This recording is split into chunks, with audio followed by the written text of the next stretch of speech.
and son are held at gunpoint, caught up in a bikey shooting ambush. He had a gun. And my son was in the car. Their car found burnt out, the gunman still on the run, the latest live. State politicians getting a pay rise as the Premier reveals his new look government. Victorians facing price rises from Friday and a new inflation warning. The divided states of America after the Supreme Court's controversial abortion vote.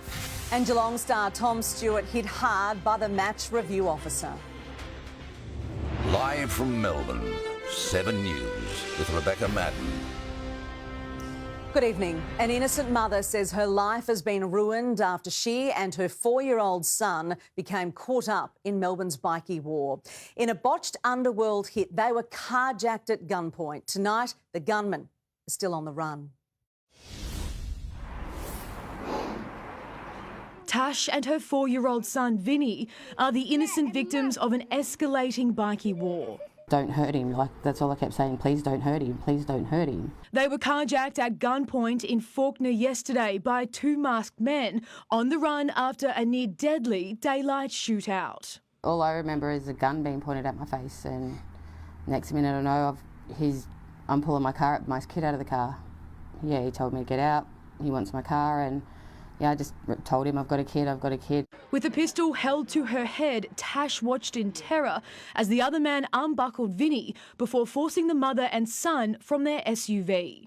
Thinking back, if I'd hesitated, because he'd just recently shot somebody that I'd found out afterwards, like he wouldn't have hesitated to shoot me. The bad guy told Mummy and me to get out. The bad man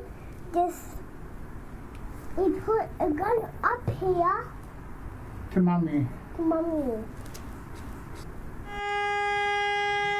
Tasha's Ford was torched late last night, around 15 kilometres away in Epping, as the gunmen tried to cover their tracks. It looked like it was going to blow up. It was really scary, to be honest, and my God. Yeah, it's a little scary to think this sort of thing happens here.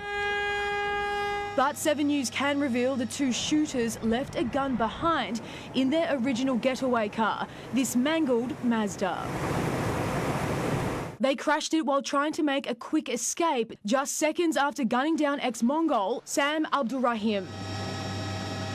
This is the moment 2 gunmen opened fire on Abdulrahim's $300,000 Mercedes as he drove home from a funeral late yesterday morning. Detectives are tonight investigating if Abdulrahim fired back at the 2 men trying to kill him. After being peppered with bullets, the wounded 32-year-old drove himself to a nearby police station for help. The 2 masked shooters ran from their crashed Mazda before targeting Tash and Vinny. I was just in shock. I just fell to the ground with my son. I couldn't walk for a little bit. Abdulrahim is nicknamed the Punisher for his ruthless attitude in and out of the boxing ring. 7 News understands the 2 gunmen dumped clothing outside this Kia car dealership. That, combined with the gun and potential DNA left inside the Mazda, set to give police key clues to their identity. What is your message to them? How could you do this to my kid? To put him through what you put a 4-year-old through is unforgivable. He's going to have nightmares for pretty much the rest of his life. He doesn't want to stay at home with me now because he doesn't feel safe. So he's just ruined our lives. And Cassie Zervos has the latest from police headquarters. Cassie, the victim isn't talking. Well, Beck, Sam Abdulrahim is now in a stable condition after surviving yesterday's ambush. He posted this photo from his hospital bed today. It sends a very strong message to his attackers who remain on the run tonight. Police say they have tried to speak to the kickboxer this afternoon, but we understand he isn't cooperating with investigators. Beck. Cassie, thank you. Victorian politicians are getting a pay rise on Friday. An independent tribunal has awarded MPs an increase of nearly 3%. Emma O'Sullivan joins us now live from State Parliament. Emma, it takes the Premier's pay packet closer to $500,000. That's right, Beck. So last year our politicians received a 2.5% increase. This financial year it's going to be slightly more than that. It is set by an independent tribunal which has to consider economic conditions as well as the state's financial position. So the 2.75% increase bumps up an MP's base salary by about $5,000 from $186,000 to more than $192,000. The Premier's total pay packet increases to more than $464,000. And our federal... In my experience, my colleagues, and I'm sure others on the other side of the house, people are out there every day working as hard as they can. And our federal politicians are said to receive the same 2.75% increase from July 1. Beck? Emma O'Sullivan, thank you. Victoria's new health minister is facing a baptism of fire as Daniel Andrews reveals his new look front bench. Mary-Ann Thomas is the state's fourth health minister since 2018 and admits the system is facing unprecedented pressure. The new health minister given a hard hat and the hardest job in the Andrews government, trying to fix the state's health system.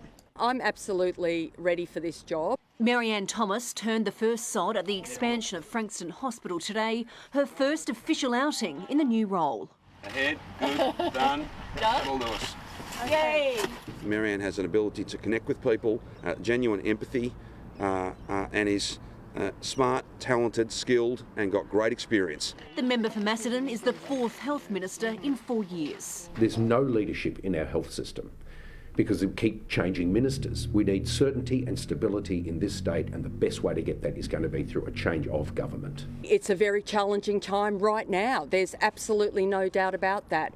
Our healthcare system has never been under so much pressure. Pressure also on the Premier after a complete reshuffle of his front bench following the resignation of 4 senior ministers. Ms Thomas takes the reins from former Health Minister Martin Foley. Former Deputy Leader James Molino's portfolio as Education Minister is now in the hands of Natalie Hutchins.